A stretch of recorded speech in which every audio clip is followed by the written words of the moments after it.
Welcome back to Aardvark's Need Imported Meth Extracts. I'm your co-host, Grunchler, and with me, as always, is the incorrigible Whooper. That was quite an, what is it called? An acronym? Yes, an acronym.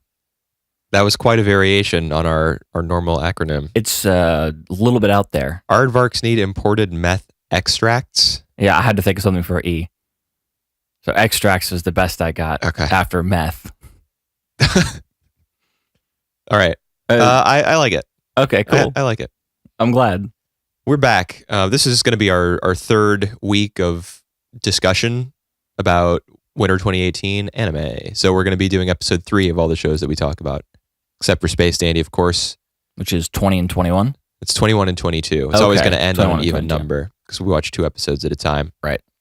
Before we get started talking about any of the winter shows, I do have a couple little announcements I'd like to make. Oh, we have announcements. Well, the first one is just for like the episode 12, I think, of the podcast got a fair number of views. You know, not even 100, but it's close to that number. Right. So that's more than we've ever had by a factor of, I don't know, 3 or something. So for any of you who started listening to the podcast recently, take a look at the description box. I know that like a lot of people watch YouTube on mobile, and so the description box doesn't show up right away. But if there's a particular show that you're interested in, because we are covering 5 of them, you can just find the timestamp. And I know on mobile the timestamps don't work, but they're written out, so you can just go to that time and listen to the discussion of that show in case there are just like 1 or 2 that you're interested in. If you're listening to the whole thing, of course, that's awesome. Thank you very much.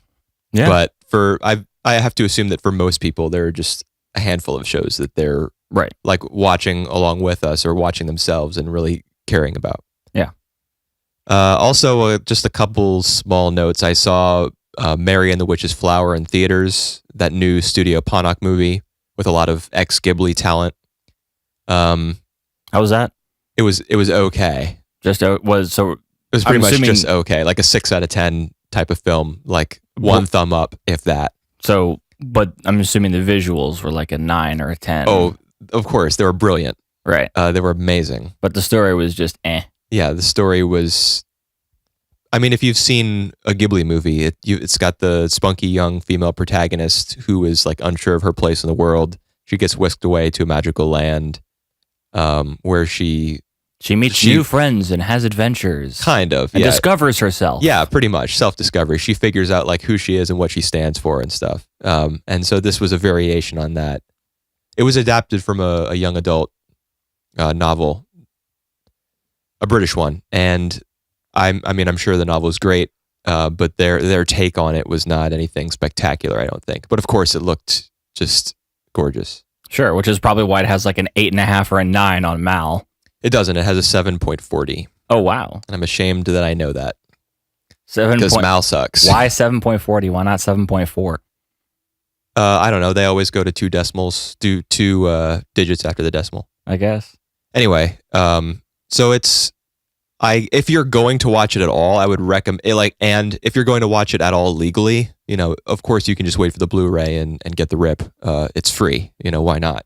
But if you plan to watch it legally at all, I would recommend seeing it in the theater and dubbed as well, because you really don't want your eyes drawn away from, you know, where they ought to be, like appreciating the art, every little bit of art and animation that movie has to offer.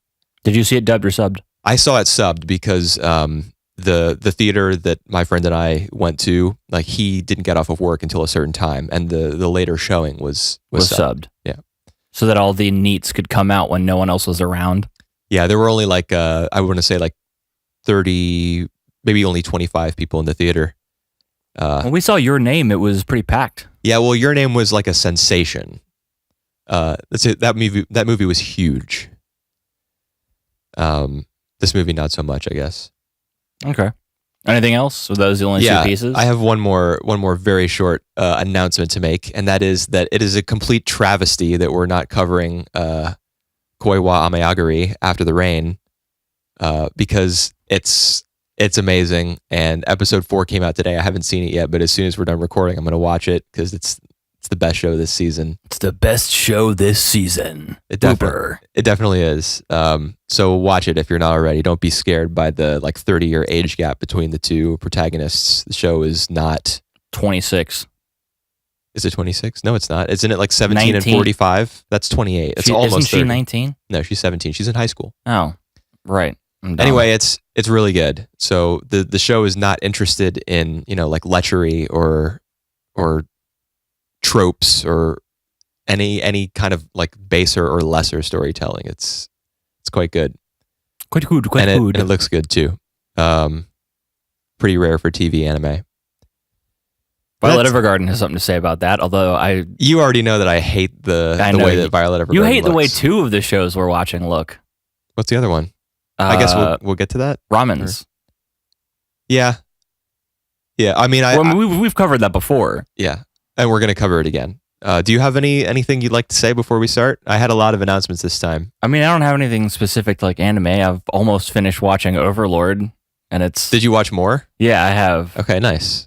It's just have it ready for next week, man. So you can do your announcement corner. My announcement. I'll put up a special little Grenchler's Cave graphic that I'll throw together in MS Paint. It'll be fun. That's a good name for a segment. Grenchler's Cave. Yeah. I don't know what mine would be.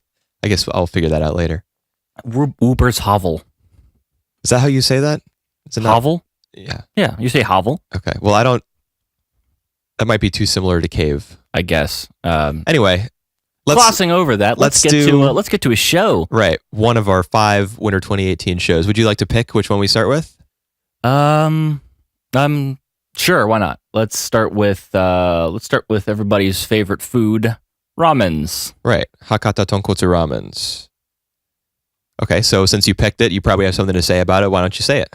I'm still enjoying this show. I like following the branching plot lines. It had a huge cliffhanger at the end of the episode. Did you see the post-credit scene? I did not. Okay, there is one. Okay, well then I need to go rewatch that. It doesn't resolve the cliffhanger or anything. I didn't think it would. So the cliffhanger is what? The cliffhanger is that I wrote his name down. Lin is just trying to get inside the organization that sold her sister, who's now his sister. Right? Thank you. Who's now dead, and so they came up with a plan. Him and Banba. Bobo. Do you remember that show? I do. I didn't watch a lot of it, but I remembered its presence on Cartoon Network. Yeah, Toonami. So he's posing as a woman so that he can kill the mayor's son, right? Who he assumes killed his sister, right? But their mutual hacker friend, Mushroom Head, was caught by the people working for the mayor, and so he gave them up, right? And so he's basically headed into a trap, and he's probably gonna die. Yeah, you see the no, he's a main character. I don't think he's gonna die. Main characters can die in anime. They can, and in fact, anime is pretty reliably, dependent on plot twists and stuff. But I feel like the two central characters are Banba and Lin, and that's not going to get. I mean, maybe one of them will die at the end for dramatic effect or something. And I mean, it is a show about murderers, in a city where 3% of the population or something. 3% of the population are hitmen. Right. But only one can stand against the injustice. I don't think there's any way in hell that Lin is going to die. I mean, Lin barged his way into the office of the.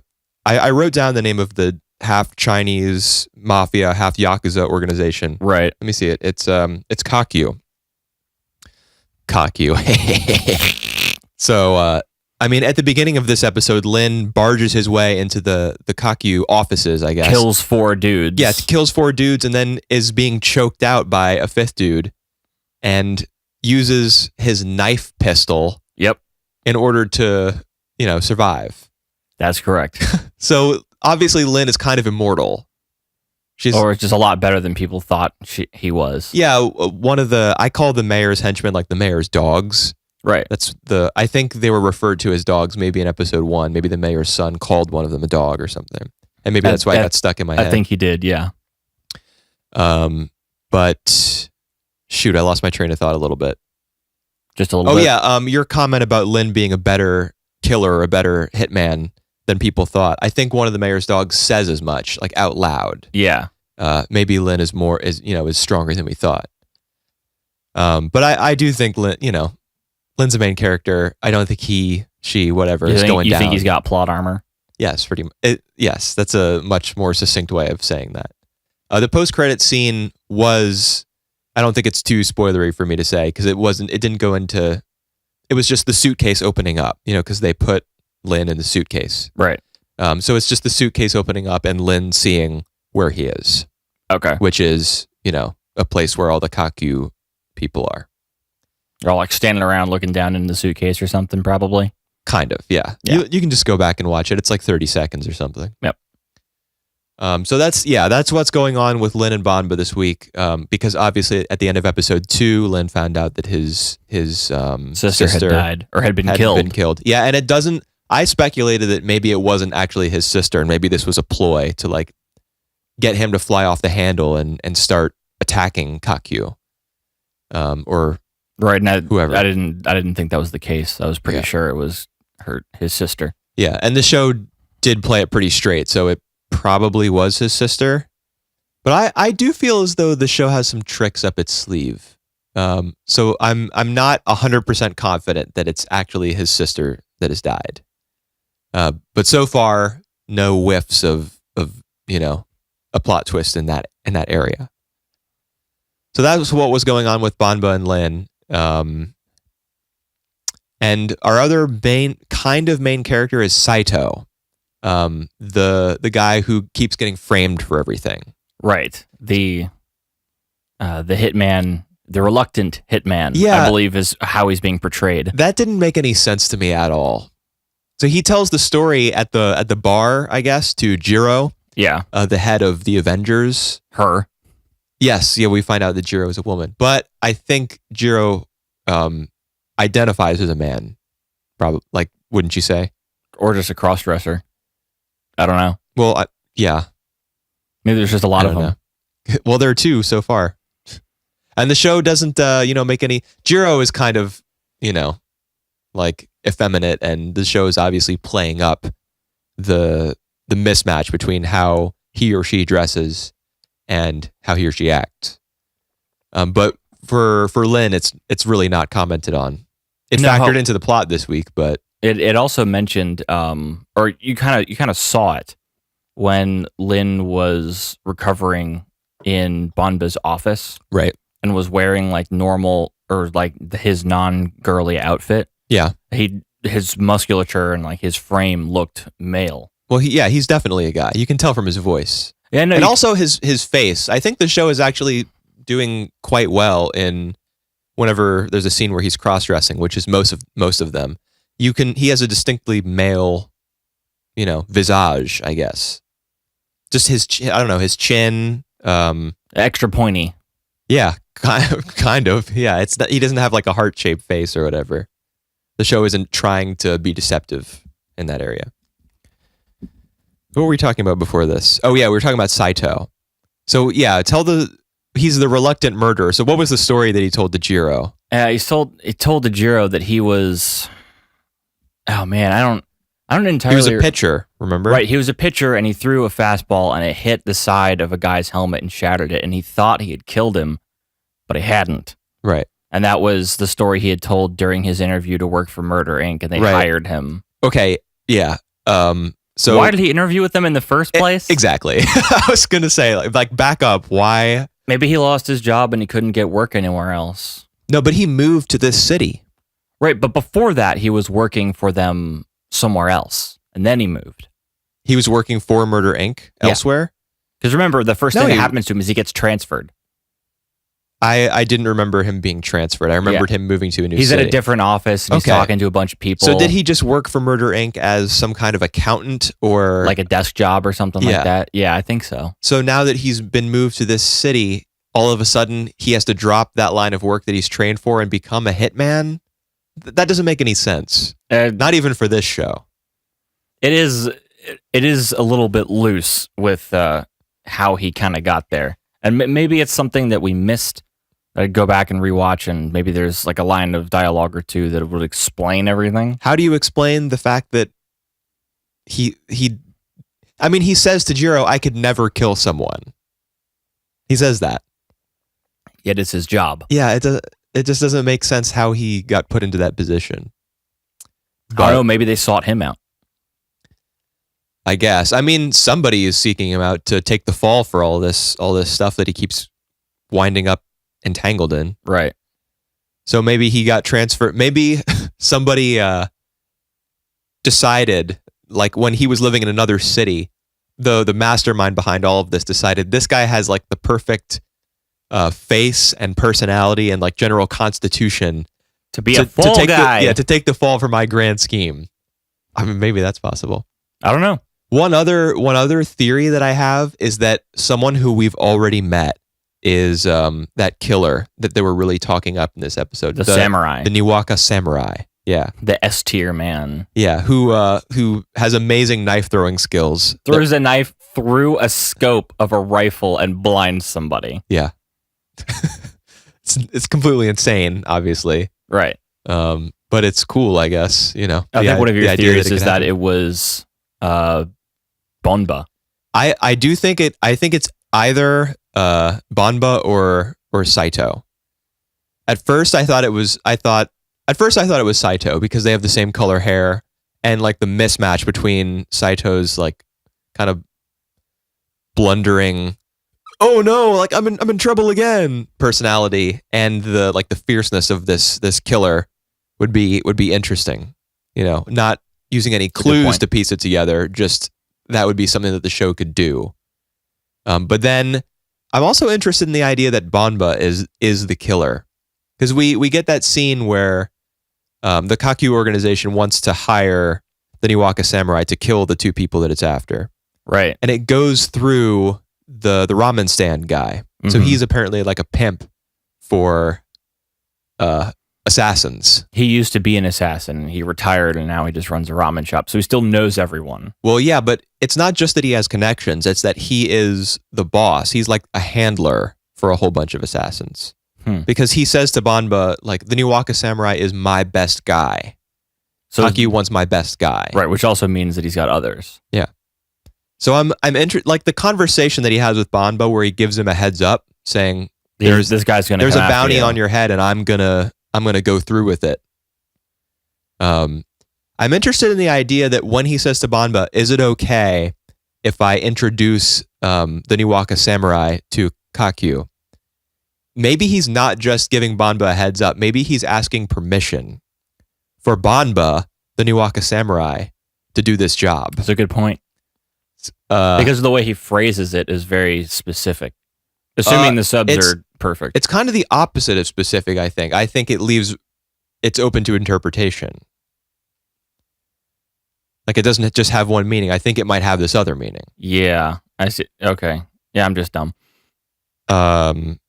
So I'm interested. I do think that that's the kind of trick that this show would play, and that I think a lot of shows and movies will play is they'll introduce a character with a mask or they're shrouded in mystery somehow, and instead of it being some mysterious figure, it's really someone that you've already seen and gotten to know. Carlos was a Magic School Bus. Why the Magic School Bus reference? I actually don't get that.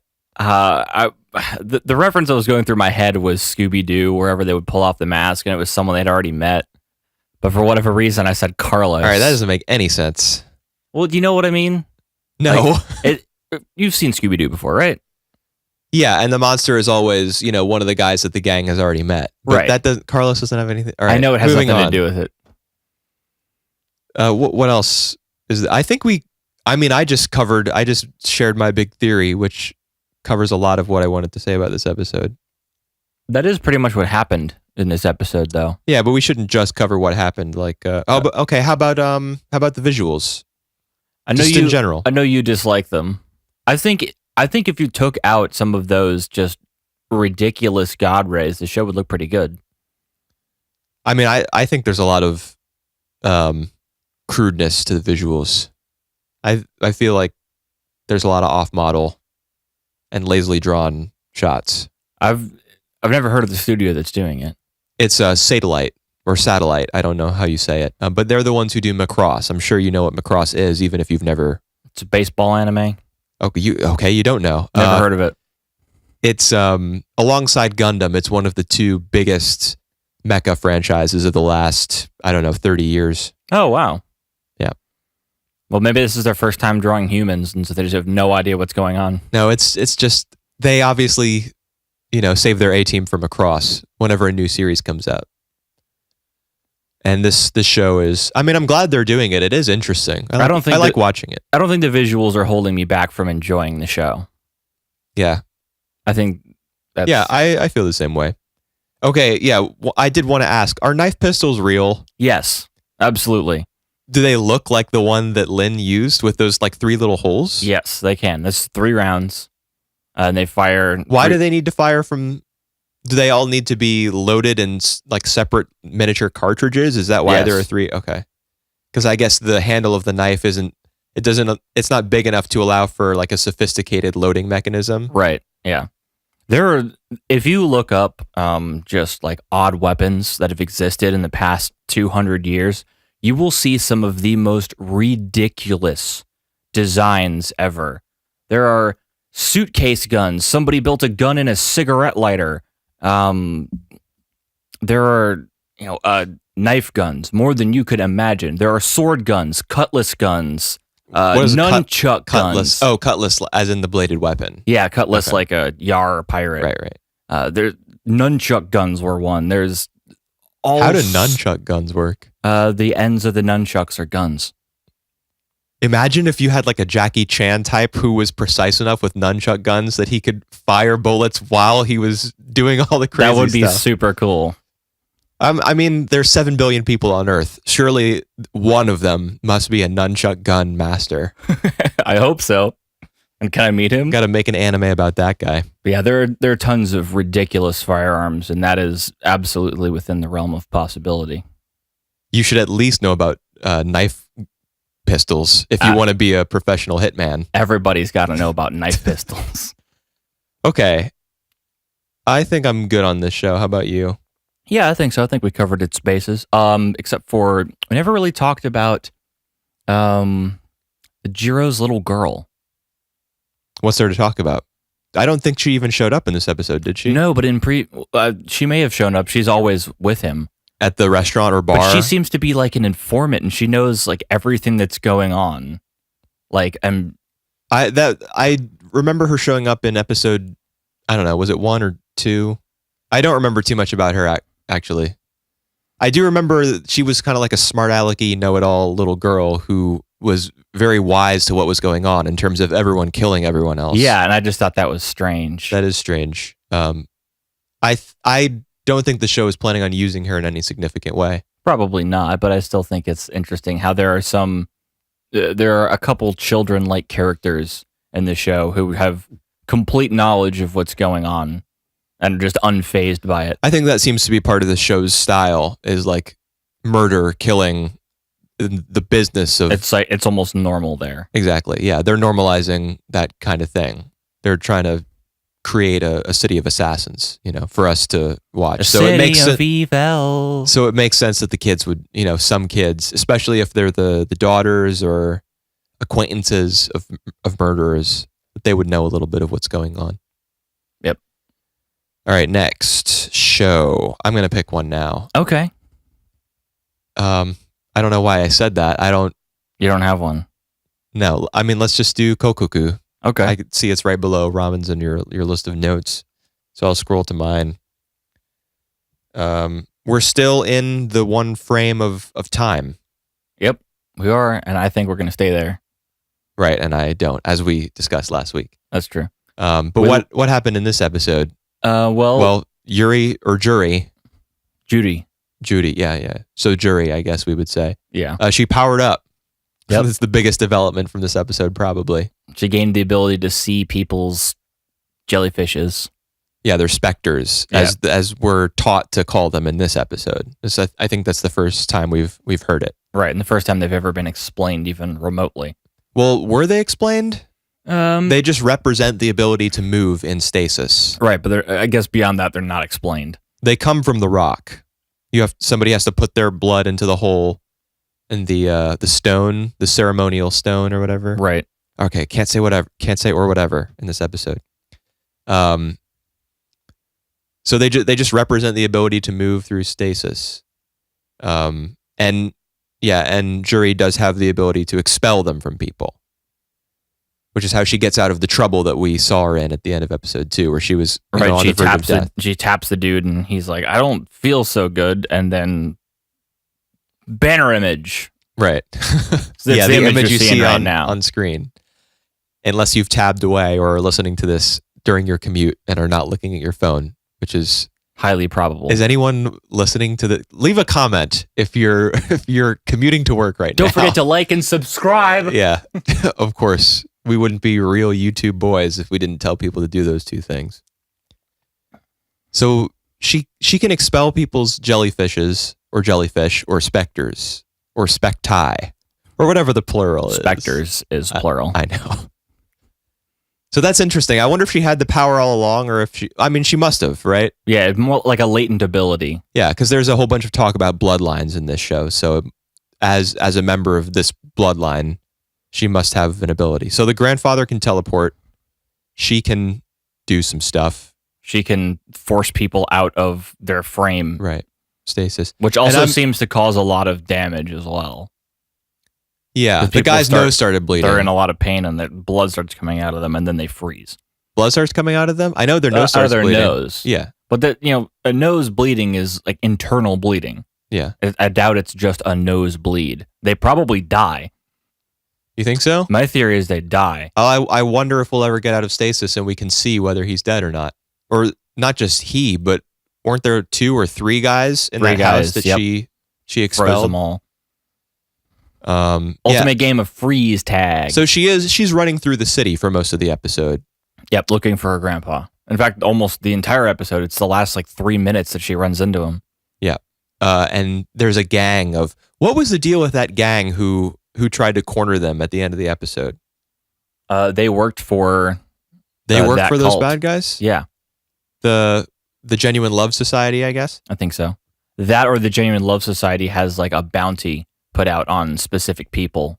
And so they knew, hey, those are people that we can get paid to go beat up. I think there was some dialogue indicating that they're in contact with the Genuine Love Society or that they are a part of it. But they seemed, I guess very cliche. They seemed like a very cliched group of hoodlums, who are caught flipping skirts and stealing soda and just up to no good in stasis.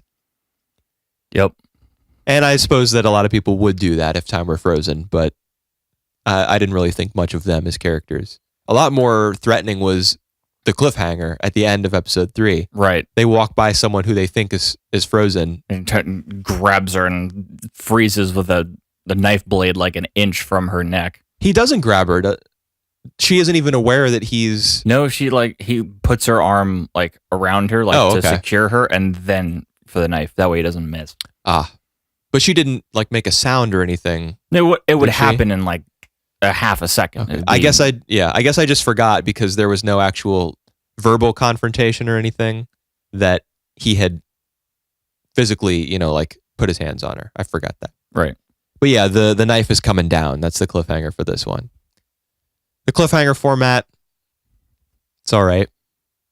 I'm okay with cliffhangers. Don't you sometimes feel when you watch a cliffhanger for a show that you're not totally into, that it's kind of cheap? It's just like a hook, way to trick you to watch the next episode. Yeah, I mean, I could see how that would be a way people could approach cliffhangers, but cliffhangers can be used in positive ways as well. Sorry, I was taking a drink. That's true, but. And I'm not saying that all cliffhangers are bad, but in general, I appreciate it when a show doesn't rely exclusively on them. And for 2 episodes in a row now, we've gotten one. That's fine. I'm not mad at the show for it at all. But if 4, 5, 6, 7, if this becomes it keeps a trend, doing it, yeah, then I'm gonna feel a little like, I mean, I want to see what happens next. I don't need this. it's possible that they did that because they weren't sure if there would be enough interest around the show, and they thought we might need this cliffhanger element to keep people coming back to watch it. Yeah, maybe. Well, that's the thing about cliffhangers is they make me contemplate, the decisions behind why is there a cliffhanger? Yeah, why is there a cliffhanger? Why did they make the script this way? The way it is. Well, I think the show in general is very suspenseful. Yeah. It asks a lot of, or it leaves you with a lot of questions throughout every episode. But that's not suspense. That's intrigue. Cliffhangers definitely generate suspense. But I think that the show's stronger element is its intrigue, is all the mysteries surrounding, the handler or the herald, whichever you prefer, what the genuine love society is, what the deal is with that woman. Yeah, Makima. Something like that. What is her name? Majima. Yeah, what the deal is with her connection to Judy, because they've been shown in a flashback together. So they were both in that plane at some point earlier in their lives, I think. Yeah, I think we talked about that last week. We did. So we addressed Juri's main story. So what other characters were in the mix? Some of the thing I wanted to talk about when I said the show generates suspense. The last 3 minutes where Juri and the grandpa are being chased, and they're teleporting everywhere. They're just running. They're not fighting. When your only method of confrontation is to run or to escape, it creates a lot more fright or suspense, because rather than two equal combatants going at it and fighting each other, like in shonen anime. someone is terrified, someone is running away, because their reasoning for running is, if I don't do this, I will die. Yeah, pretty much. And that translates pretty well in this show, especially with the grandpa not being able to entirely control his teleportation. Right. So he's constantly being surrounded and having to jump somewhere else and to the next place. And I thought that was one way that the show created suspense. Yeah, it did, for sure. And that was all leading up to the cliffhanger. Right. Those last 3-5 minutes, however long it was. And that was cool. I think the cliffhanger actually would have been cooler, rather than like with the knife about to go into her neck. If you had just seen the guy's eyes open and his head turn or something like that, that would have been a cool cliffhanger, because you would have no idea what would have happened after that. Is it someone who wants to talk to them? Are they going to attack her? That leaves you with way more questions. Yeah, I definitely like that. But I'm sure you can appreciate why they did it the way they did, because the image of a knife being swung downwards to someone's neck is a lot more, I guess, suspenseful. Well, no, it's probably less suspenseful, because it takes some of the tension out of the scene, in that that he is a villain. Right. It would be more suspenseful if it were just his eyes opening, as long as the show, had its sound design down and it created some sort of like freaky effect, considered the shot, the angle of the shot, and just like played up how frightening it is. So that would be more suspenseful, but it's less, I guess, less obvious. Yeah, less obvious. Yeah. And you need some element of like, clarity. You need something to give people so that they'll think, oh, whoa. All right, enough about Juri and her grandpa. We also had the one of the jellyfish that was expelled, or the specter that was expelled from one of Juri's attackers, went into her little brother. No, her nephew. That's, yeah. We still haven't seen her sister, I don't think. Does she have a sister? Yeah, it's her sister whose kid it is. Oh, we did see her in the first episode. She was at work and she was on the phone. Did we see what she looks like? Yeah. Oh, okay. Yeah, we see her. Average 20-something anime character. Right. You know, Well, that's everyone's attractive. Being a 20. Well, that's definitely not true. In this show, that's not true. Every female is attractive. Let's just put it that way. Is that true in this show? Except for maybe the wife. Probably. What wife? The wife in the at the household. What's the deal with her? Where is she? She didn't join them to go into stasis to look for. So the she's kid. just frozen in time. Yeah, she's just at the house somewhere. Okay, I feel like I'm about to get off track, so I'm going to stop myself. Yeah. Correction. It wasn't one of Juri's attackers whose specter went into Mashiro, or Matan, as the neat guy calls him. You know, his uncle. It was was the guy from the chair that the Genuine Love Society hired someone, I guess, or compelled someone to kill. To kill one of the stalled.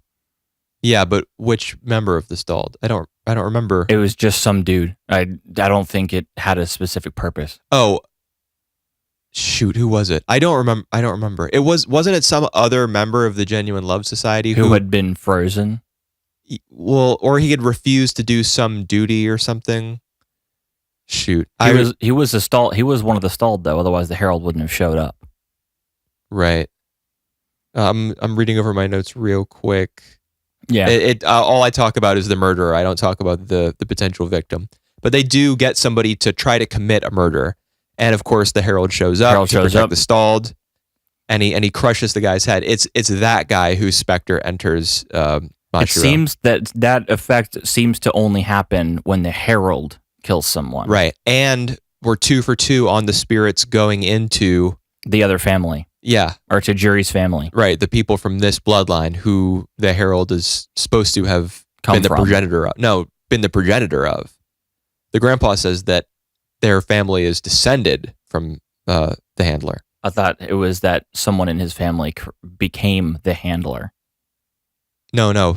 We talked about this last week. He definitely was talking in terms of descent. Oh, okay. It being like an ancestor or something. Yeah. And the Genuine Love Society did that in order to... They're testing it. They're testing to see if the Herald is indeed getting weaker, and we can see that they know how it moves around, that it materializes. Yeah, and then disappears. It doesn't like fade out. It doesn't like go invisible or something. It literally builds itself together and then dissipates whenever it's needed. Yeah, but that's interesting because the head of the cult is even when the handler dissipates, it turns into that black ashy looking stuff. Yeah, and some of it gets left behind on his hand, and he even licks it. And so it tastes like protein. Yeah. So if part of the handler is now inside of him, what happens when it needs to reform? I don't think that's how that works. I think that's if you said I think that piece, those pieces that like left off and were on the ground, that's it. That's part of its power that it's lost. Oh, right, because physically it's getting smaller. Isn't the theory that every time it needs to expend a certain amount of energy to materialize and to crush and to kill someone and then to vanish again? Right. So they know now that it's getting smaller. They're confirming that earlier theory, but. And I think they're also probably hiring people to do that in order to get it to be smaller and smaller. Right, because they need it to be less powerful in order to. They need to they want it to not exist. Whether they mean to have it use all of its energy and it disappears, or if they mean to try to kill it. Right. It remains to be seen. Yeah. So there. I was going to say something else. What was it? I don't remember. I don't know, man. Oh, I thought that the dad, the dad was stalled. Yeah, because you see him in episode 2 getting pushed around on a cart and not moving. He was bound. Oh, I don't remember that. Yeah, I was pretty sure they like bound him, and then it's easier to move him on a cart than carry him. But in episode 3, they do. He's not one of the stalled, and he has that conversation with the head of the GLS, who wants to create an alliance or an agreement between their two families or something, because he wants the stone. So obviously the agreement is along the lines of, give us the stone and we'll spare your family. Right. Something like that. There's a lot of moving pieces. which is kind of ironic since it's all happening in a millisecond. Yeah, it's all happening in stasis. But all the pieces that are moving, of them, there are many, I suppose, is the best way I can get out of that sentence without sounding too silly. Or whatever. Don't make fun of me. I wouldn't dream of it. Yeah. And we have so the kid is rescued from being stalled. Oh, it's not Mashiro. I'm sorry. It's Makoto. Makoto. That's Matan. Yeah. So I really do feel as though he's still somehow the key to all this. After you said that last week, maybe that his bloodline, his parentage had something to do with, it was going to be, that's like why the herald, the handler, had protected him. Obviously, we know now that the herald just protects everyone. It protects the stalled. Right. But I do feel as though the fact that his father is unknown is more than just, his mom's a single mom. Right.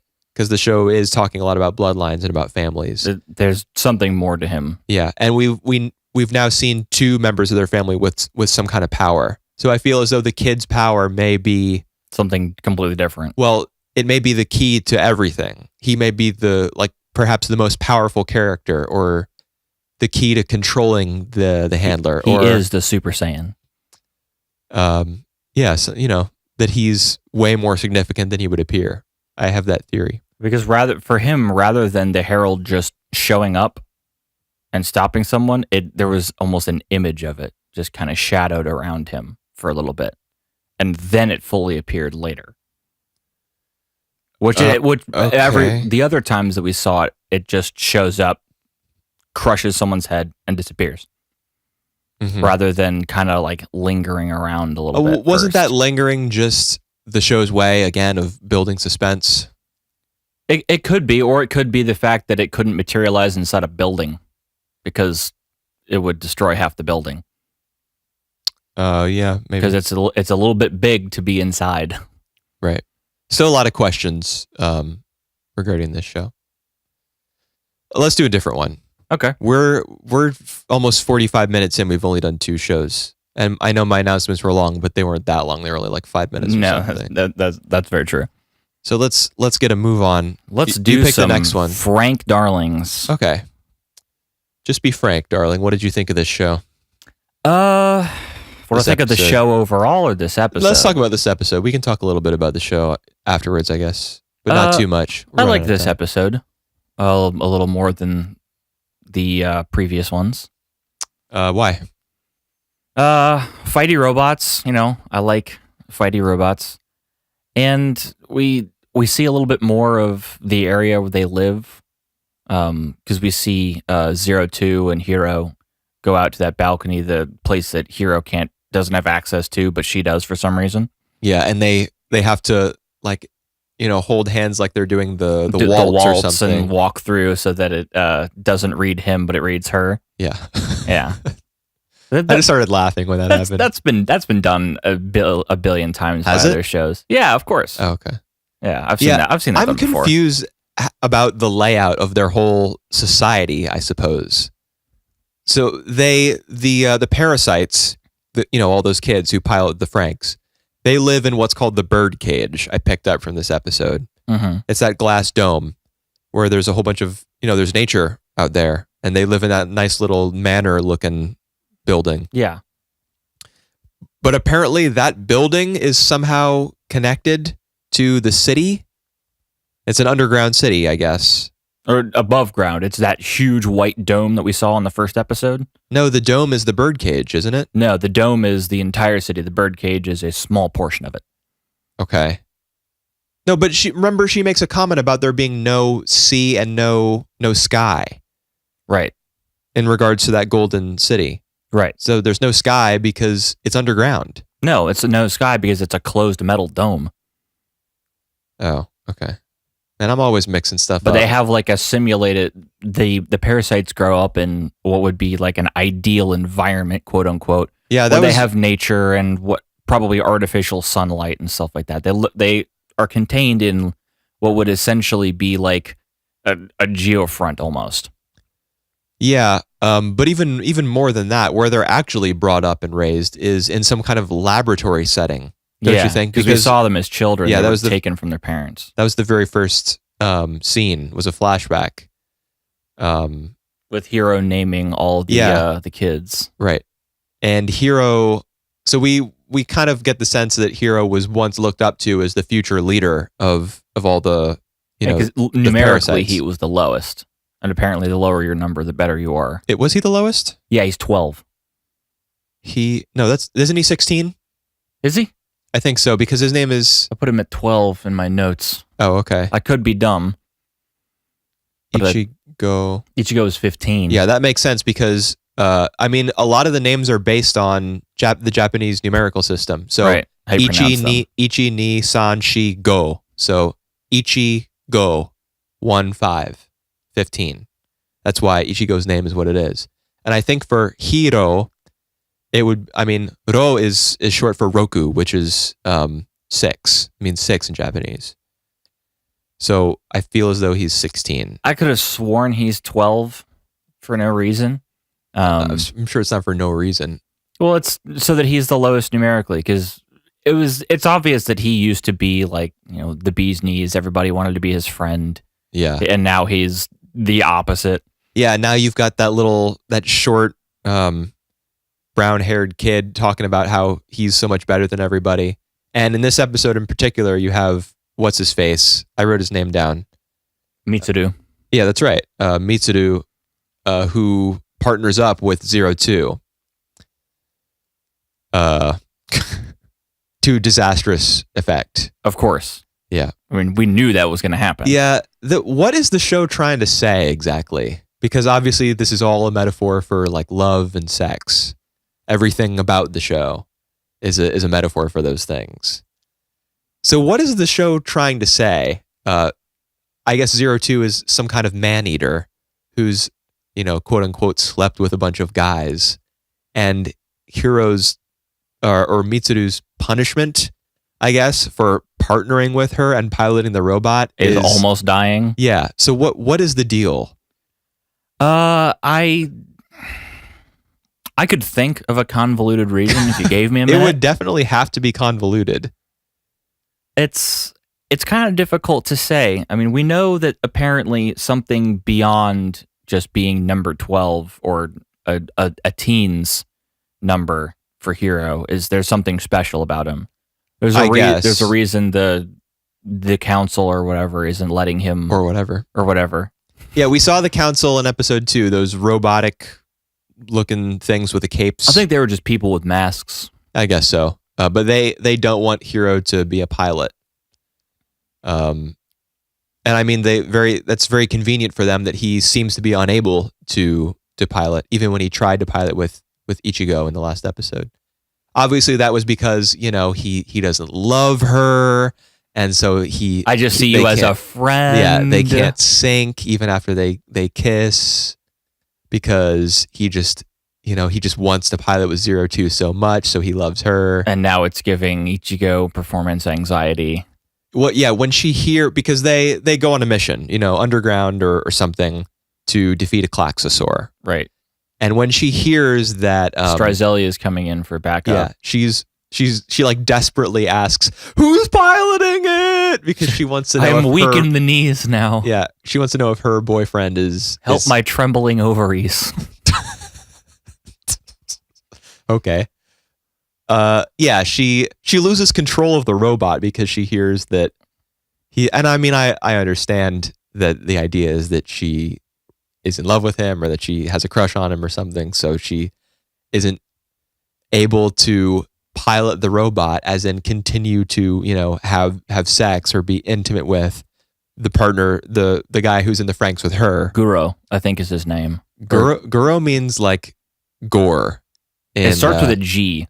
Yeah, I can't remember what his name is. It's not Goku. I didn't write it down. Let's call him Goku. Okay, we can, I guess. Should have written his name. But he also has a number in the teens. I think that was established during his he's like 41 or something. Really? Yeah, because those two, Hiro and Ichigo. I thought he was also in the teens. I thought he was the third guy because all three of them are picked from the Special Academy or something. When you see him talking with Hiro out in front of the manor, or they're on that bridge or something above the water, that's what he says in their conversation. Oh, okay. The three of them came from the same class, basically. Yeah, Special Academy class, whatever you want to call it. So I think he might also be in the teens, but maybe he's 41. You seem to be pretty sure about, a variety of these numbers. So, I mean, I wish they weren't named after numbers. What is the point of that? Well, the fat dude is like 936 or something. Obviously, it's way up that's there. obviously how many pounds he weighs, because fat people are always, eating and getting more and more fatter. Am I right? Right. He's always eating. Always. It's funny. Laugh with me. Yeah, his character sucks. A lot of the characters suck, in my opinion. But I was kind of into this episode a little bit. Like, even though I don't think the show is going about its, presenting its themes very well. Yeah, not very subtly, and not in a very interesting way, and not very well. I don't think it is succeeding on any front. But I guess, the central mysteries of the show, why guys are dying when they're partnering up with 02, I guess her true nature, like who or what she is, what the council is up to, why Hiro is not being allowed to pilot, the nature of their entire world with the cities that are spread out over the surface of the planet, what the Klaxosaurs like really are. All of that is kind of interesting to me. I'll definitely agree with you on that. I like, I like cool stories and interesting worlds, and there's something to theirs that beyond just what's being put in front of our face. So far, that's somewhat interesting. So even if we end up dropping this show, I'm probably going to keep watching it, as well as I'll be able to.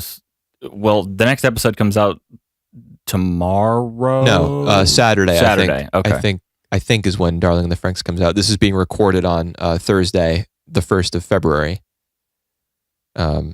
So, I mean, yeah, it is holding my interest, I suppose. I think it's the weakest of the 5 shows. I think so too. I'm enjoying it the least. I don't even like what it has to offer on a visual level. I don't think the fights are that good. I think the robots are awkward looking, but I'm sure I'll get used to them. Yeah, they're not robotic enough. They're too like humans with. Did you ever see the Nickelodeon show My Life as a Teenage Robot? Yeah, of course. That's what I'm thinking every time I see one. Now I'm going to be thinking it too. Sorry. I think my voice is like bleeding into your mic. Yeah, that's what I use a gate. That's what I use a gate for. Okay.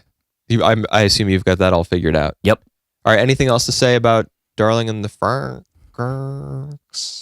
I thought they send 3 Franks to deal with 1 Klaxosaur, and then it shows up to be like dozens.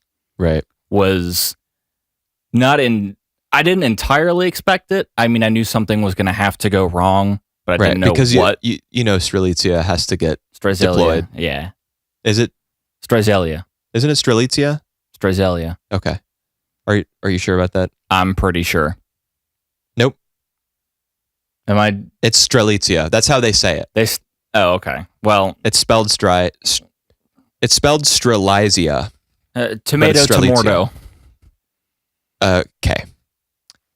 Yeah, I think that's. They had to deploy Strelitzia because, I mean, that's just the way it is. That's the main robot. It's the Ava 01 of this show. So. Yeah, it has something special about it. It's different than the others. Right.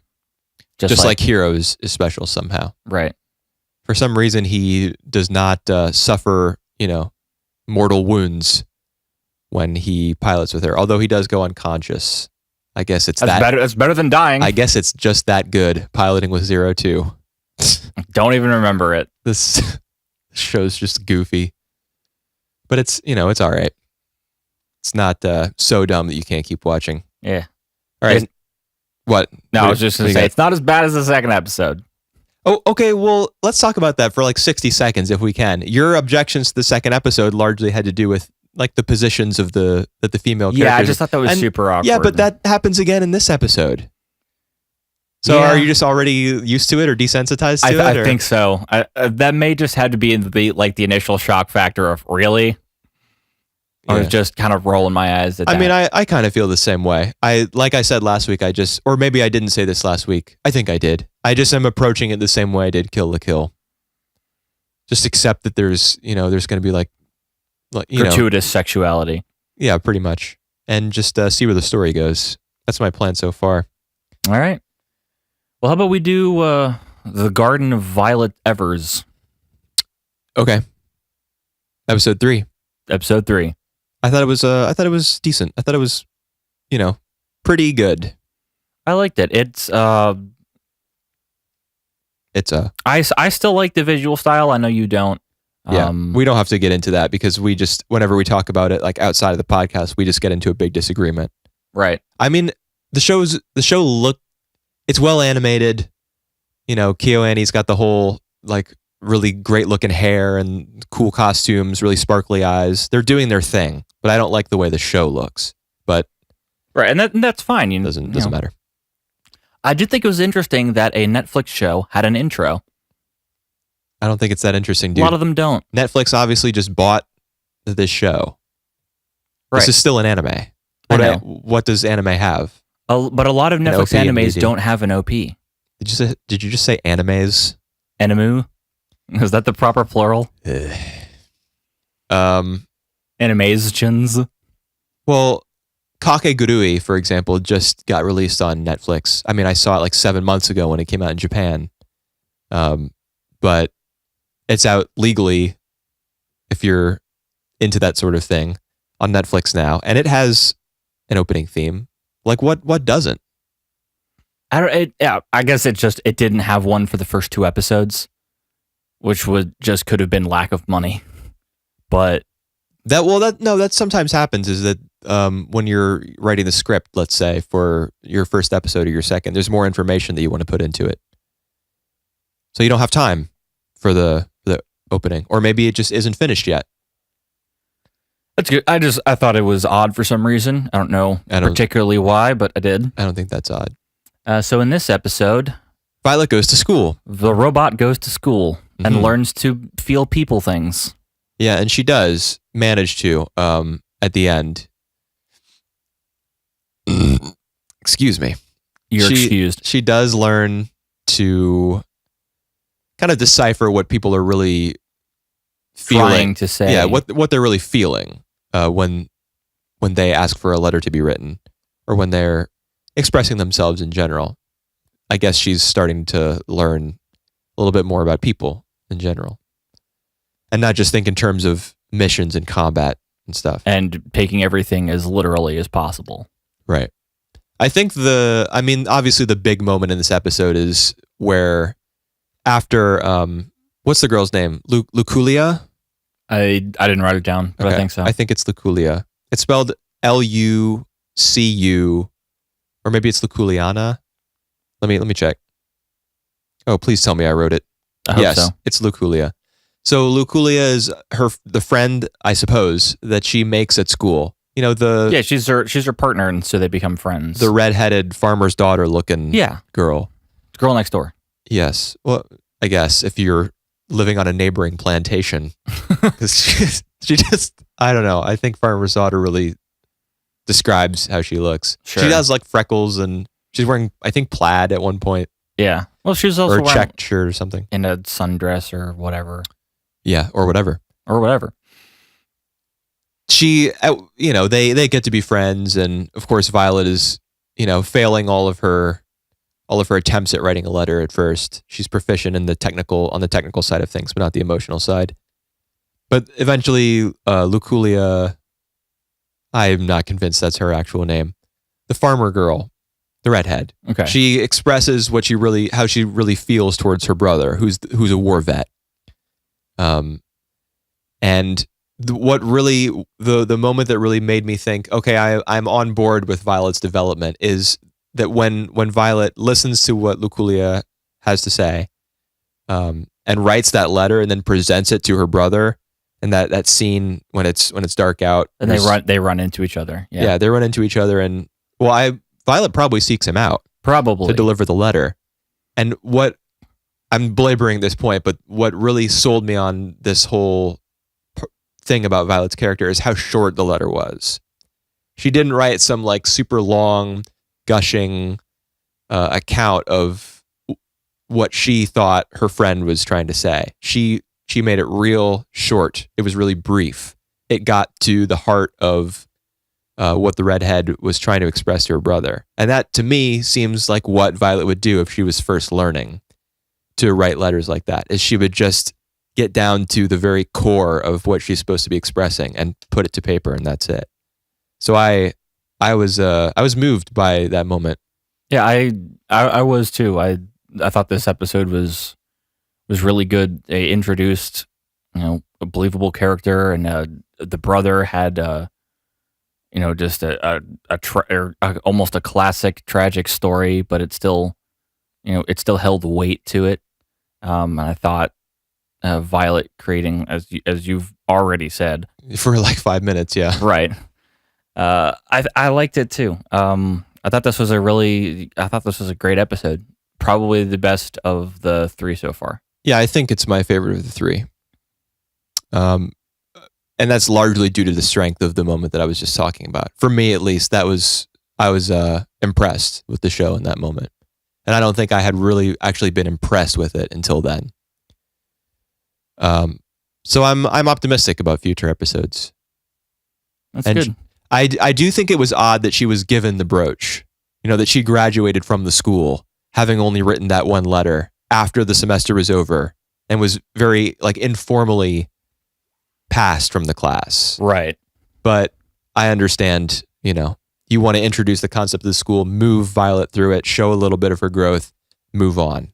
Because you want to be introducing new characters, new letters are going to be written. Yeah, so I get that. And so it's fine. Which means more self-contained stories. Yeah, but I'm not, I wonder if I don't turn up my nose at that sort of thing. It's cool. I wonder if that girl will start working at her company.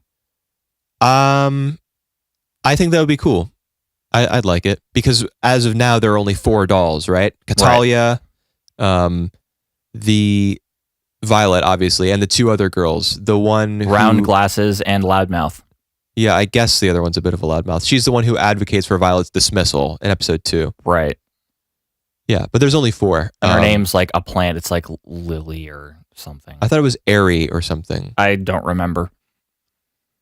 Maybe it's Lily. So one other thing in this episode that I wanted to talk about. What's the deal with Catalia and the blonde post boy, whose name I still don't know? They were fighting in this episode. Do you remember that? Yeah. What's the deal with that? I don't know. They probably dated at some point, and now they work together. Or so? they were working together. That's how they met. They dated. It fell apart for whatever odd reason. And I have a feeling that Violet's going to end up writing a letter from one of them to the other to solve their disagreements. Yeah, that makes a lot of sense. Now that you said that, I would be gobsmacked if that didn't happen. Well spotted. Well done. Thank you. Yeah. Okay. So in episode 2 as well, we see like the flirting between Catalia and Claudia, the redhead, the actual boss. Literally red-haired dude, not amber or orange or whatever. But she only starts flirting with him like that because she sees the blonde guy hiding behind a column, And she's just trying to make him jealous. I suppose so. Yeah, it might be more that she's just trying to tick him off, because she may not be interested in him right now. Right. She might not be trying to earn his jealousy, but rather, just irk him a little bit. Yeah, I guess it's a romantic thing between the 2 of them. That's what I assume. I mean, we're just taught to assume that when we watch TV and movies. Yep. It's if a boy and a girl are fighting, they like each other. What else could it possibly be? It'd be interesting, I think, if that wasn't the reason they were fighting, but it probably is. Those were the 2 main things that I got from this episode. Yeah, because it was mostly about Violet. Yeah, it was.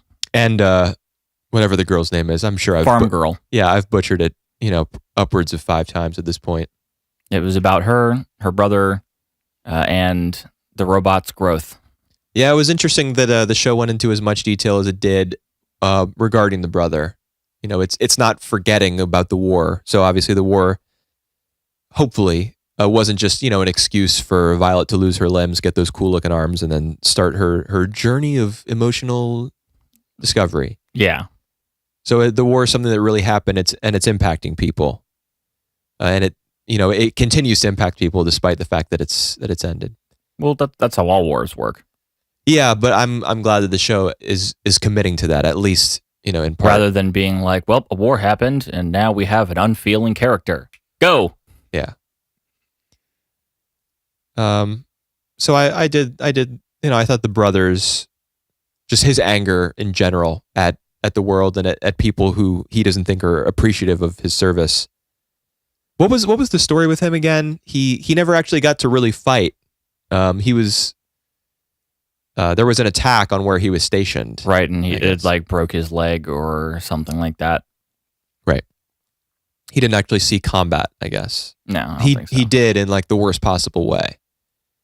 It happened to him rather than him being a participant. But I liked him, and I liked this episode overall. Same. So that leaves one more show to talk about, and that's Sora Yori Tooi Basho. Or A Place Beyond the Earth. Is that right? No. a faraway land. A place farther than the universe. Oh, a place farther than the universe. I think the literal translation that is provided with the Japanese logo is something like a place that leads to the Antarctica. So a nice bit of English there. English is always good. This episode was pretty good too. Yeah, I very much enjoyed it. Let me scroll to it here. Oh yeah, right. Okay. Yeah, so I was right. Social media is the key. It's their ticket. Yeah, onto the boat. You were right. There was obviously a reason that every episode was starting with some piece of social media. Yeah, it's always an Instagram thing or a Vine or a GoFundMe or whatever. GoFundMe. You know what GoFundMe is? I do, but I thought they were all social media posts. Well, the first episode was a GoFundMe. Oh, it was about girls raising money to go on a trip. I don't think that's... You're talking about the little thing that appears right after the credits, or maybe before them? Right at the start of the first episode? Yeah. It was an Instagram post. It had a heart under it indicating how many people had liked it. Now, we'll go back and I'll show you. And this will be another segment of either Whooper or Grenchler is wrong. Yeah. It's hard, man.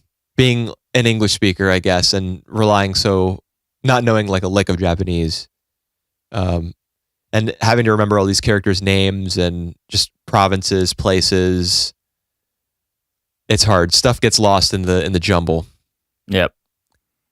Especially because your attention is split from trying to read as quickly as possible and then look at what's happening. Right. Yeah.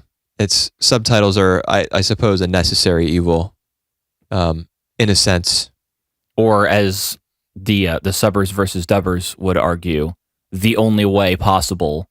What, to enjoy? To enjoy anime. Oh, I hate most dubs, but we are watching Dandy dubbed. We'll get to that in a bit, though. Right now, we're talking about this show. And it was a good episode. Yeah, it was very comedic, very funny. Yeah, it really was kind of slapsticky. I like that though. Yeah, I did too, to a certain point.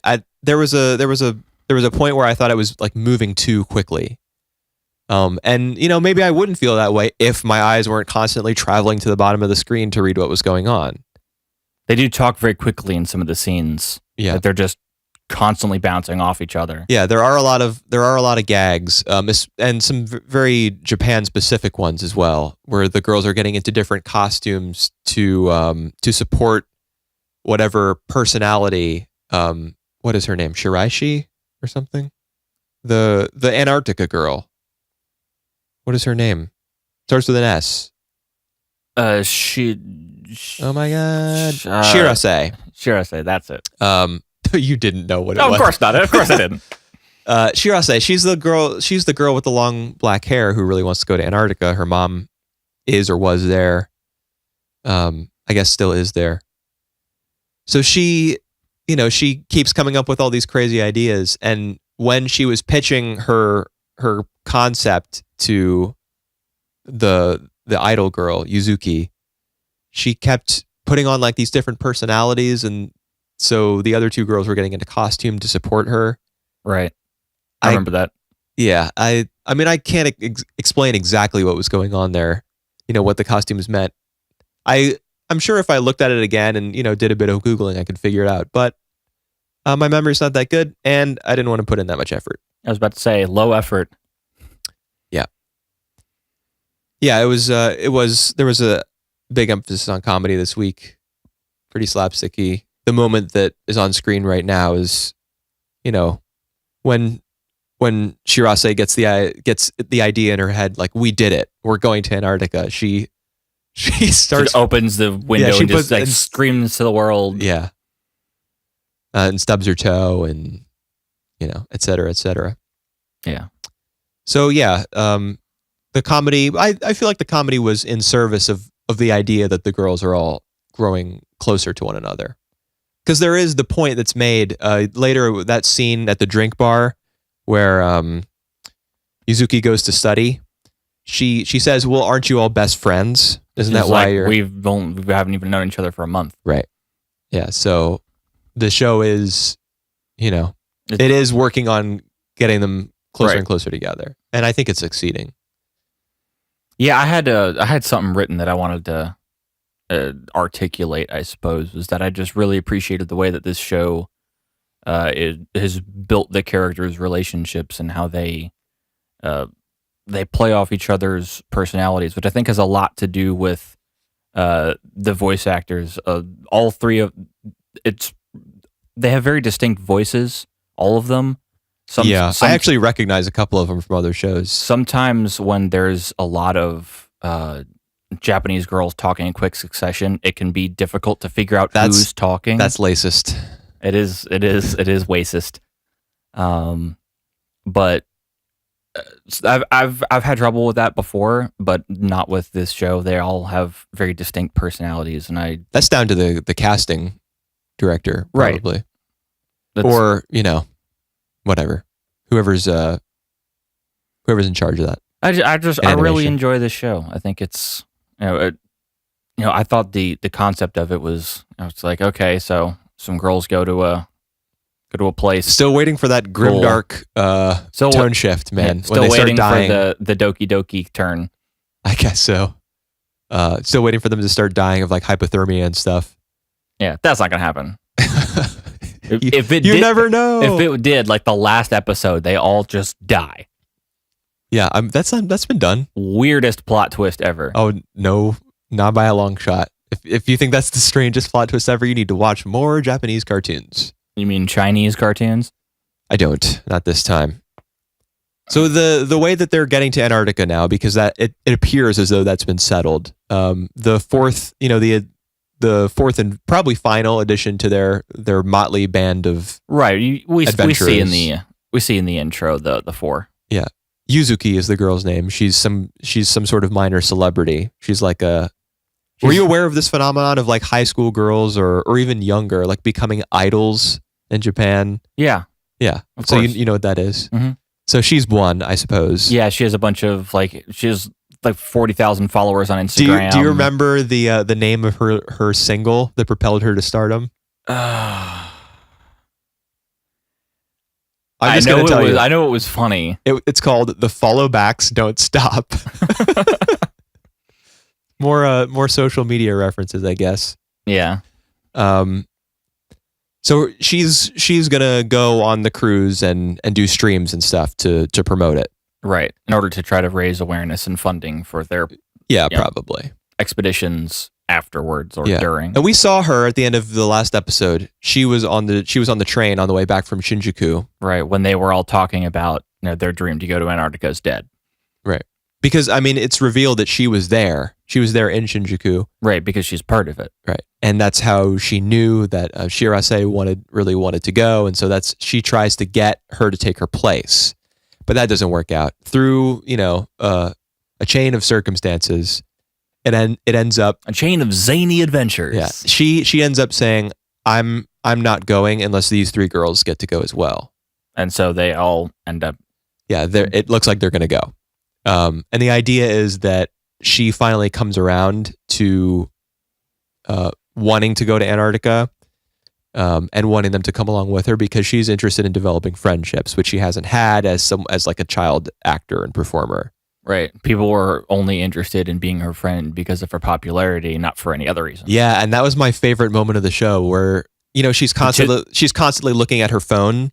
And 2 girls come up to her and they're like, hey, do you want to... No, they don't come up to her. She approaches them and says, do you want to be friends? Like Right. very bluntly and straightforwardly says, do you want to be my friend? Yeah. Because she's lonely. And so the girls are like, yeah, of course. Oh, BT dubs, can we get a selfs? Or whatever the kids are saying now. And you mind if I snap a Yui? That's what I call a selfie of another person. That sounds like Tom Haverford. It is. Okay, that's from Parks and Rec. All right. Shoot. I just lost my train of thought because I started thinking about Aziz Ansari's Netflix show, Master of None, which I just started watching. It's a good show. I'm lukewarm on it, but let's not get into it. We can talk about it afterwards.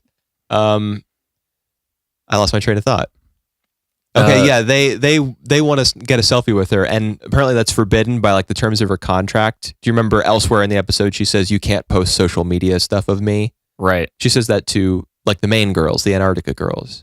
I thought that was odd, but I guess that's a thing in Japan. It could be a thing with a lot of different types of management. Oh, you think that was just like her mother's instruction? Possibly. Her mom's also her manager. Right, her mom's her agent. Huh. Which is always a terrible idea, by the way. Yeah, I suppose that it is, but she is a kid, and yeah, I don't know. It probably is a terrible idea. Right, but there are talent agencies for children. Well, her mom's probably just trying to save, a quick. She's doubling up. She doesn't want to pay a manager. She'll do it herself, and profit from her daughter in the meantime. That's the really backwards part. What was I saying? Damn it. Okay, so yeah, the moment that the moment that I really loved most in this episode, because she's constantly checking her phone to see what the deal is with those 2 girls who were apparently interested in being her friend. The moment when she wakes up from that dream and checks her phone and sees that those 2 girls have like left the group chat, they're done with her, I suppose. Right. And there's that shot of her like sitting on her bed with her back to the camera, and the show just holds for probably 10 seconds. And there's no audio. It's just her probably devastated at like waking up and getting Just this little bit of news. This has happened again. Like, Yeah, I guess so. Yeah. Because I feel like that would be a recurring thing to happen to her, and she apparently just believes in the better person in everyone. And I guess. Well, and hopes, maybe not and hopes, that. She hopes this time will be different. Right. Yeah. And it crushes her when it's not. Yeah. That's the part I like the most. And then of course you seem to like scenes where nothing happens for an extended period of time.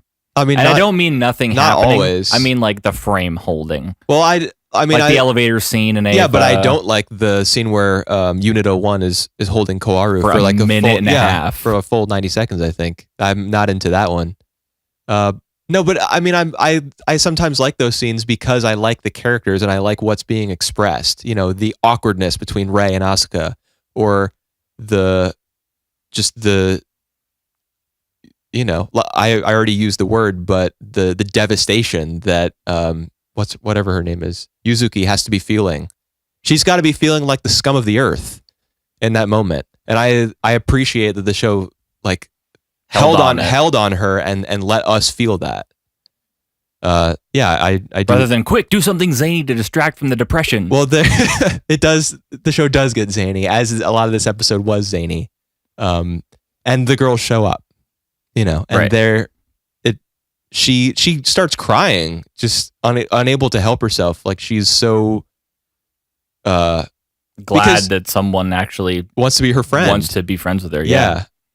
That's there's a very wrong way to go about telling this sort of story, and I think that most shows that go for it probably do it the wrong way, but do it the quote unquote easy way, I suppose. Yeah, and it's really difficult to come up with a list of things that would make one method correct and one not. But at the end of the day, and at the end of this episode, I think that this was a success. It's a good way to put it. They did it the right way. At least I thought so. But so here's a question. In the dream, the three Antarctica girls, they get on the ladder, right? And they knock on her window, and they say, "Come to Antarctica with us," or whatever they say. I don't know. And then after she wakes up, you can see the window is ajar. And I think 3 times the show goes back to a shot of the window being ajar. So does that mean, what is the show trying to tell us? Was it not a dream? That's a good question. Maybe you know what I'm talking about, right? Because I don't think when she wakes up in the morning, I don't remember her opening the window. I remember her pulling back the blinds. Maybe the window was already open and she just felt the breeze. But then why does it keep going back to it? I don't know. I don't know what they were trying to symbolize there. I think I came up with 2 possibilities. Either it wasn't a dream, which I think it was, or the show is using some kind of visual language, like the window is open, or like an opportunity has been created, like the opening of a door. Right? Yeah, I know what you're saying. So I think that's what it was. I think it was meant to symbolize that, but it also kept cutting back to it in a way that I thought was a little strange. So I was wondering if you had the same thought. No, I didn't really think too much of it. It's like, oh, it's a window. Right. Indeed it was. And that's the gist of what happened in this episode. Yep. Any other thoughts? Any other? Nope, just enjoying the show. Yeah, me too. I like it. It was really heavy on the comedy, and at a certain point I was like, I think this is enough. But that's really the only complaint that I had. I can't really hold it against the show. On the whole, it was a nice episode. And now it's time for existential crises with Dandy. Crises. Yeah, that probably. No, I don't think. Obviously, yeah, we can jump right in. I mean 21. Obviously, you're talking about episode 21, but I don't think he was having an existential crisis. No, I don't either. In fact, he has the very opposite of a crisis, because at the very end, he realizes whether I'm alive or dead, I'm still pretty dandy. As in, I'm still, like, I am who I am, and I'm my own person. It doesn't matter what state I'm in. I will always be me. Yeah. So that's as far away as you can get from an existential crisis. Yeah, I just meant like the limbo thing. That's not the after death. That's not what that means. I know that's not what it means. Yeah, let's talk about limbo, because it's a planet. Yeah, it's the name of a planet. It's not a person. Is the girl's name Limbo? Well, she says she is the planet. Yeah. Okay. Yes. Yeah. That's what I mean. I think she refers to herself in the dub, because again, we are watching the dub, as the embodiment of the planet's curiosity. I think she says that at one point. But yeah, she is the planet. She's the only living being. Right. Everyone else is dead. Right. Because of a big war between all the inhabitants of that planet, where they used all their technology to build weapons and destroyed each other, and no one was left alive. So very clear, anti-war, perhaps anti-nuclear message. What is it good for? Say it again. Absolutely nothing. It was good for this episode, which I liked, and you didn't like as much. So let's talk about that. I didn't like it so much. Maybe just, for episodes of shows that have a lot more imagery and a lot more sort of, they're trying to tell a story or get a point across without explicitly saying it. I think I need more time to think about it and to like actively process like what I saw, what happened. So you think that maybe this episode, telling this kind of story in only one episode, is not the best way to go about it, or you haven't had enough time to process the 20-something minutes? I think it's me that I don't have enough time to process, because there's a lot of stuff happens visually. Just we move from fantastic set piece to fantastic set piece. Could you really call them set pieces? I mean, just backgrounds. Like there's a bunch of different areas Yeah, I don't that think are that's a set piece. explored. No, a set piece is like something explodes. Some sort of no, not something explodes, but Some there is some action. sort of action in a specific place. Right. Now, what I mean is we see a lot of different areas. Yeah, and they're different all, locales, and they're all distinct visually from each other. right? But the show can get away with that because this is a planet called Limbo. So obviously, I mean, it is Limbo, right? Dandy's at one point Ferdinand, who's one of the first people who Dandy comes across on this planet. I should probably back up and say that despite this episode feeling and looking completely different from any other, it is the same in its setup. They go to a planet in search of a rare alien.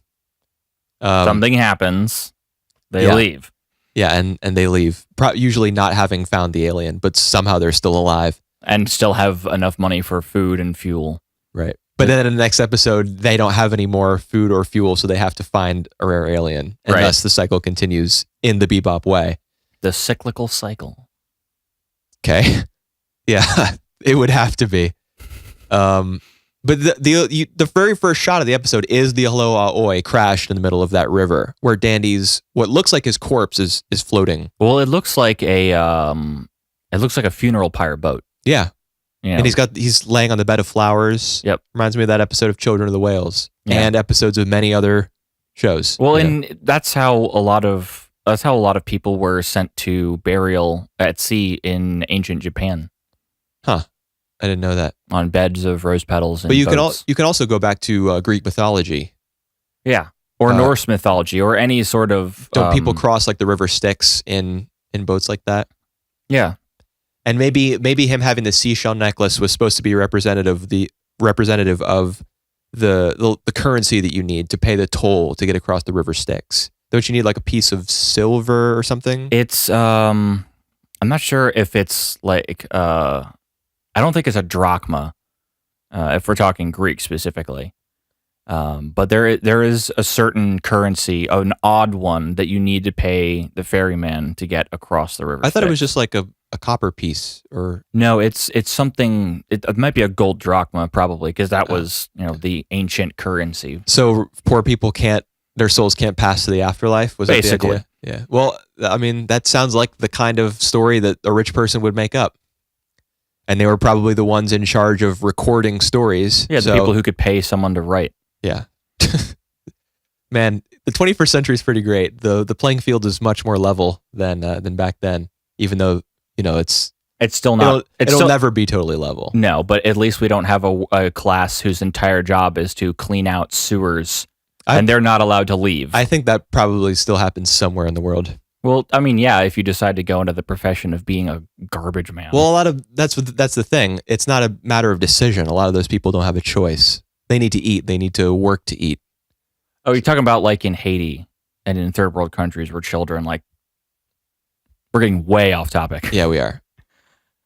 So you didn't like this episode as much, and so it seems. I think it seems I've thought about it more. I like the episode more. I've had more time to, I guess, process what I saw, because there's a lot of if you take every quote unquote scene, and just put them in a row, rather than taking them as a whole, it seems kind of nonsensical.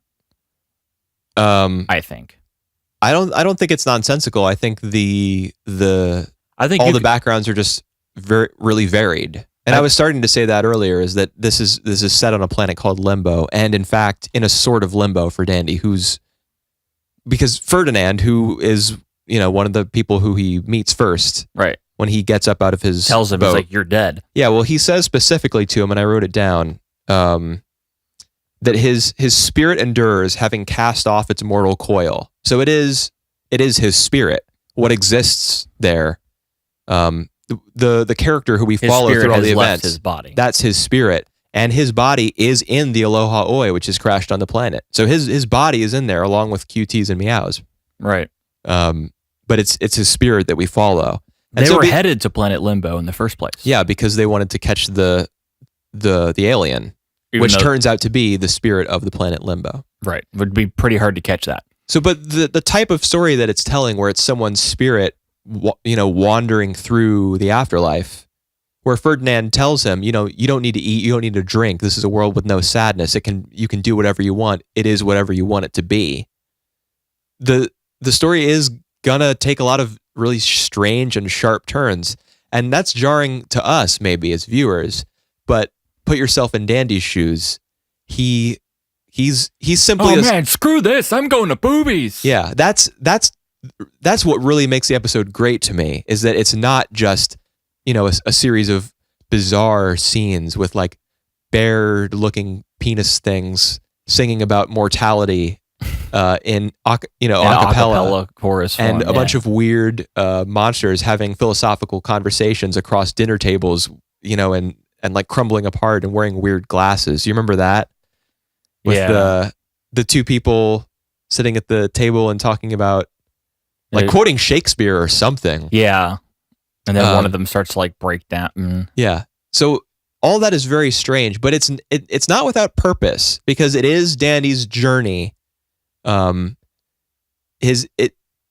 chronicles, his journey through the planet, and eventually he reaches the point where he comes to the realization that I'm not just going to sit back and let all this happen. I'm not content with doing nothing and with feeling nothing. I want to eat. I want to drink. Without sadness, there is no happiness. Yeah, he says that as well. Yeah. So there is a real, a point to everything that's going on. Right. What I meant by saying, if you take these individual scenes, I feel like a lot of the episode, you could shuffle some of those scenes around and the episode wouldn't change. A lot of them happen. I don't agree with that either. If you took that scene with the two people sitting across the table, okay, that one in particular, you could throw that anywhere in the episode and it wouldn't matter. I actually don't agree with that either, because I think it sets that's their whole conversation is very philosophical, and that is existential. That's the definition. In the dictionary, there might as well be a picture of that scene under the word existential, because they're talking about. Well, that would be a very niche dictionary. The anime dictionary, I guess. What is it that the guy says? If the grave is like all that awaits us, and it's the only sure thing in life, why continue to live? It's like, what's the point of living? That's what the one guy is saying, and then the other. So that scene. I agree that scene is the most out of place, or perhaps the least related to everything else. But I think it's in an appropriate place, because it introduces a lot of those concepts. Yeah, because it does happen fairly early on. Yeah, it happens early on, and don't you think that's probably the way that Dandy is thinking and feeling? That's the way he's tempted to think and feel, seeing everything around him, seeing all the people around him living just living how they want to, and wondering, it's like, is that how I want to live? Yeah, I guess so. Like those questions underpin the episode, so it has to happen early. So it makes sense that it is where it is, although I do think that scene could have been removed entirely and the episode wouldn't have lost much, because the acapella scene with the singing bear things did almost the same job. Exactly. Same ideas. Yeah. Because I think everyone there has that same question. Yeah, I mean the guy to whom they were singing, that big Cyclops alien who keeps pouring the sake for himself, right? He's asking the same questions that the one guy at the dinner table was asking. So yeah, there is something more to this episode than a bunch of bunch of cool stuff in a row, and oh my gosh, does it look cool! One of the most ambitious TV anime episodes I've ever seen. It's not fair to say one of the most like ambitious anime, because film animation just completely outstrips low budget TV stuff. Well, of course, because their budget is vastly higher and it's a shorter runtime, and they have more time to work on it. Right. It's not a weekly thing. There's probably they can go an extra 3 months, or I'm not an expert on anime production, but you got to figure with the film. No, you've seen Shirobako. Of course you're an expert. Yeah, well, that's how a lot of people seem to think, is once they've seen that show, they're an expert. You got to figure that with the film, more. There's probably Well, more yeah. money. Yeah, there's more time. You're not under such a strict schedule. Well, you can directly be like, watch an animated movie, watch an animated TV show, just like a 3D animated one from America. The quality difference is astounding. It's true. But it looks so. Just every scene looks so cool. I love it. There is a lot of striking imagery. One of my favorites is the scene in the middle of the episode. Oh man, we're past an hour and 30 minutes. We still have another episode to go. The guy, yeah, we can get through that one pretty fast though. The guy sitting on that wire, playing. He's sitting on like a power or cable line. Yeah, for those cable playing cars. the guitar, and then when that's not a guitar, is it? No, it's some sort of instrument. Yeah, and it probably has a more accurate like real world equivalent that I'm not enough of an expert to identify. And then the guitar playing starts getting more like rock and roll and faster and more because suspenseful. Dandy and his Ferdinand are being chased by those. What are those things called? They say it, and they have to hide Dandy from it for some reason. Because he's still alive or something. He's still not sure of his place or something like that. Yeah, Well, he hasn't had his funeral yet. Ah, yes, it's true. So maybe he's still that's the reason. Alive, quote unquote, right. on their planet. There you go. There is a procession to this episode because he does undergo. He attends his own funeral, Right, and he's like, nope. And nope, after that, those things leave him alone. I think maybe not. No, they don't because they chase him, and then he meets the. He meets the planet, right? And you can see they go through the reflection thing where it's like right. The monster that's cornered him. It's like I can't see your reflection. You're dead, but he can see his. But then his reflection disappears. Right. So is that the moment that he actually passes on, and then they move straight to his funeral? I think his funeral is right after that because they've caught him at that point. It might be, yeah. It would be interesting to go back and watch it, which I might do like in an hour here because I just really like this episode. I love it so much. What I can't think. I'm not an anime expert, but I have seen way more even than the average anime fan, and I can't think of a single episode like this. An episode like this, visually bold and daring as this episode. I think it's honestly, as far as TV anime goes, I think this episode's a masterpiece. S tier. Pretty much. Yeah. I really, really love it. It's a good thing we don't score Dandy. Yeah. Because it doesn't count. I will say, though, that I don't think this is my favorite episode. I do think that what it represents is a work of stunning ambition, but I don't think it's my favorite. My favorite still stands. The race one? Yeah. Yeah. That's a good episode. Most of them are very good. That's why this is one of my favorite shows. There's one last thing that we can talk about in this episode, though you could do it an entire hour and 30-minute podcast probably on just this, if you took it scene by scene. We learn a little bit more about Dandy, about who or what he is, because Limbo, the girl, identifies him as the one. Right. And when she's looking at him, she doesn't see one of him. She sees many of him. A bunch. Right. And she says, I can return you to another dimension where your ship actually escaped the dark nebula or whatever it is that brings their ship down to Limbo.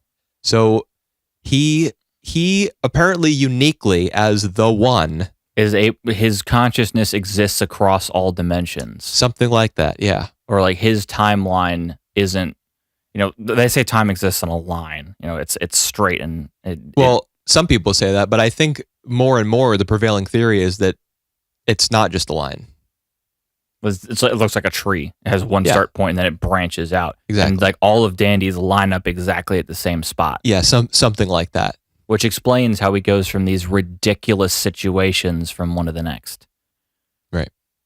If we accept that everything that happens in every episode does happen to him, exactly, and it's not episodic and it doesn't matter.